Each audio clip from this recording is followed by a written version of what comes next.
Mudando de página, portanto, o PL, o Partido Liberal, planeja a partir de hoje realizar uma ofensiva na Câmara e também no Senado contra o ministro Alexandre de Moraes.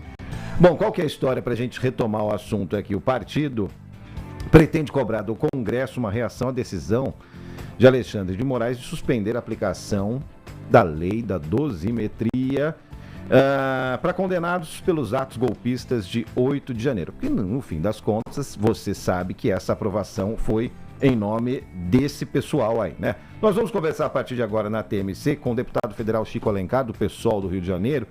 Vamos fazer essa repercussão de como será essa semana, como será essa manifestação no Congresso Nacional e mais também com o deputado que está ao vivo conosco.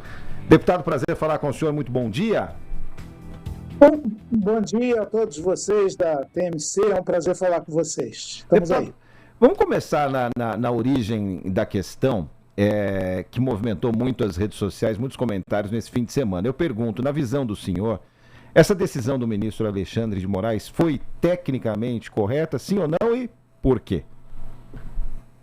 Foi correta, deriva de uma solicitação num instrumento legal, ação direta de inconstitucionalidade, movida pela Associação Brasileira de Imprensa e outra do mesmo teor pela Federação PSOL Rede, que eu integro. O que nós vimos a partir da derrubada do veto de Lula a esse PL chamado de dosimetria? Nós vimos uma série de irregularidades no método e no mérito. No mérito é o essencial, né?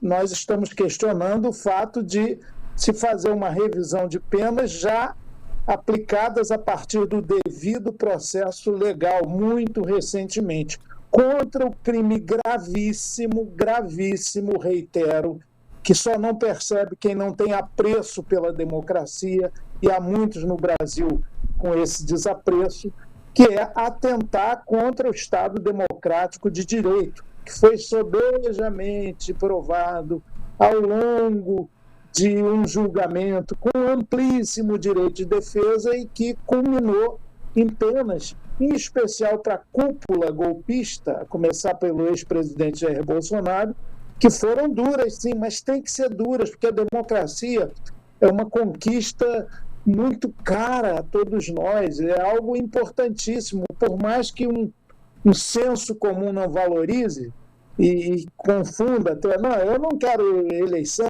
eu não quero voto, eu quero comida na mesa, e na verdade uma coisa está ligada à outra. Pois bem, então nós entendemos, tem um arrazoado muito bem feito, que está na mão do Supremo. Houve um sorteio para julgar essas ações diretas de inconstitucionalidade, foi um sorteio, e caiu com Alexandre de Moraes, podia ser qualquer outro ministro. E ele atendeu essa liminar de suspender a vigência da lei enquanto o pleno ou uma turma do Supremo não julga definitivamente. Então é isso, é uma espécie de sustação de efeito imediato de uma lei que nós achamos absolutamente questionável.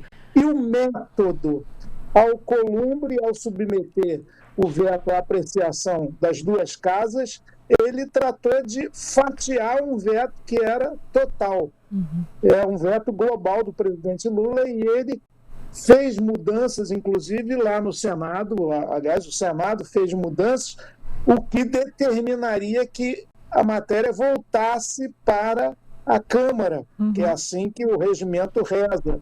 Modificou, volta para a Câmara. Pois bem, não fizeram, inventaram que era emenda de redação, que é uma clara mentira, e aí o processo foi todo viciado. O que nós estamos fazendo no nosso direito, e a ABI também ação direta de inconstitucionalidade em relação a essa matéria mal chamada de dosimetria. É um aval, uma carta branca para golpe, um salvo-conduto para quem quer atentar contra o Estado democrático de direito. Eu espero que o PL, que anuncia que vai fazer uma enorme pressão contra Moraes, não faça como da outra vez, que já está sendo punido. tomar de assalto a mesa dos trabalhos e impedir os trabalhos da Câmara. Agora, deputado, eu queria perguntar para o senhor e pedir para que o senhor explicasse para quem está na nossa audiência se questionar a inconstitucionalidade não é uma etapa que já foi passada na CCJ. Como é que, ao ser aprovada o PL da dosimetria lá atrás, se não me engano, em dezembro do ano passado, na Comissão de Constituição e Justiça, agora pode ser questionado novamente a constitucionalidade do projeto de lei. Como é que funciona isso?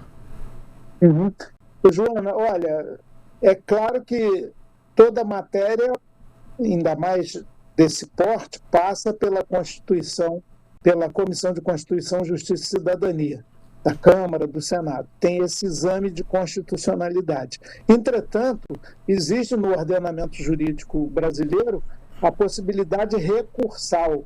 E quem é o fiscal da lei, quem é o guardião da Constituição, em última instância?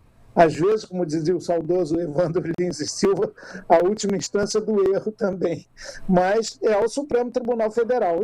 Independente de quem compõe, independente da avaliação que a gente tenha de cada ministro, e eles não podem ser intocáveis e donos da verdade absoluta, mas é o organismo na nossa Constituição que pode funcionar como corte de apelação final, corte recursal definitiva.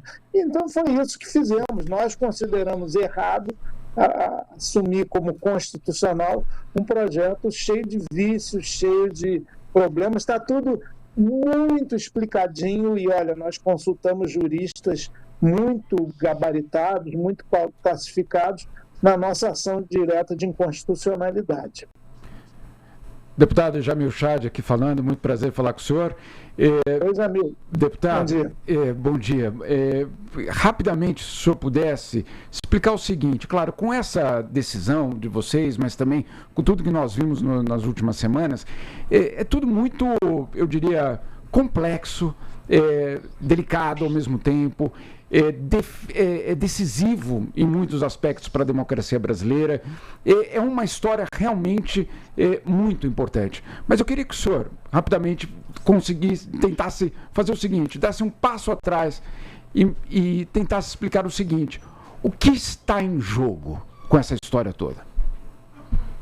Jamil e ouvintes e todos que nos acompanham, o que está em jogo é a consolidação da nossa ainda fragilíssima democracia. Tudo que aconteceu, aliás, desde que Bolsonaro subiu ao poder, eu convivo com Bolsonaro bastante, conheço a figura política desde que ele foi eleito vereador, final dos anos 80, e eu também. A minha caminhada na política institucional é par e passo com a de Jair Bolsonaro. Somos, inclusive, do mesmo estado, né, do Rio de Janeiro. Então, ele não tem o menor apreço pela democracia.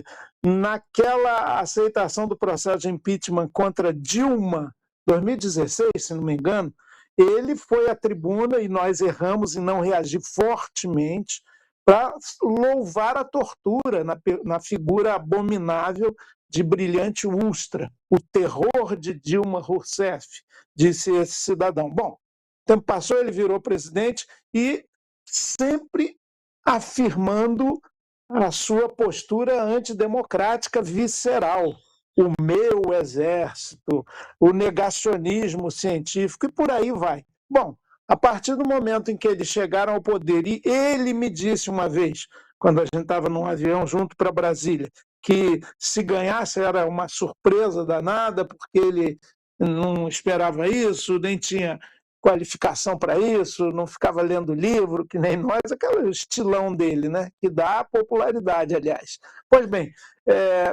ele chegando ao poder começou a desprezar vários elementos da conquista democrática, vivia falando das 4 linhas da Constituição, só que a Constituição tem muito mais linhas do que 4, e que ele não conhecia, que ele desprezava, vários capítulos em relação ao meio ambiente, às populações indígenas, mas tudo bem, isso é no âmbito da crítica política. Agora, tramar contra a democracia, como ficou provado, inclusive teve o plano punhal verde-amarelo, que o general lá que elaborou disse que era uma elucubração digital, coisíssima nenhuma.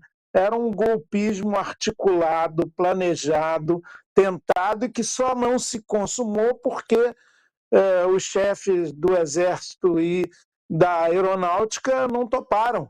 Os comandantes dessas forças não entraram nessa aventura golpista. Foi solicitado a eles que botassem as tropas para perpetrar o golpe. Lula questionaram as urnas eletrônicas, assim de maneira total e transnacional. Bolsonaro, como presidente, reuniu embaixadores para dizer que as urnas eram suspeitas, o que ficou provado, inclusive, por comissão das Forças Armadas, que não eram muito válidas e fidedignas. E depois ele foi embora, não quis dar posse ao seu sucessor, e isso não é só falta de educação, mínimo de elegância democrática cidadã, mas era também parte dessa conspiração. O 8 de janeiro foi uma culminância, Jamil, de todo esse processo. Vamos ocupar, vamos depredar, mostrar o nosso desprezo pelos três poderes, e depois, se formos expulsos dos palácios, nós vamos acampar na praça dos três poderes, garantia de lei e ordem, e inviabilizar o governo eleito, que tinha 5 dias de função.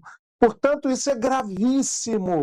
Está lá, crime, atentado contra o Estado Democrático de Direito. E agora eles querem, depois de condenados, com amplo direito de defesa, aquelas sessões quilométricas, né, de muito tempo, que boa parte da população brasileira acompanhou, da qual teve notícia, eles querem reduzir penas. Exemplo, Bolsonaro condenado a 27 anos e teria a progressão, tal, não ia ficar dentro da cadeia esse tempo todo, mas ele, agora, pela dosimetria do Paulinho da Força, ele ficaria 2 anos e meio, ou ficará.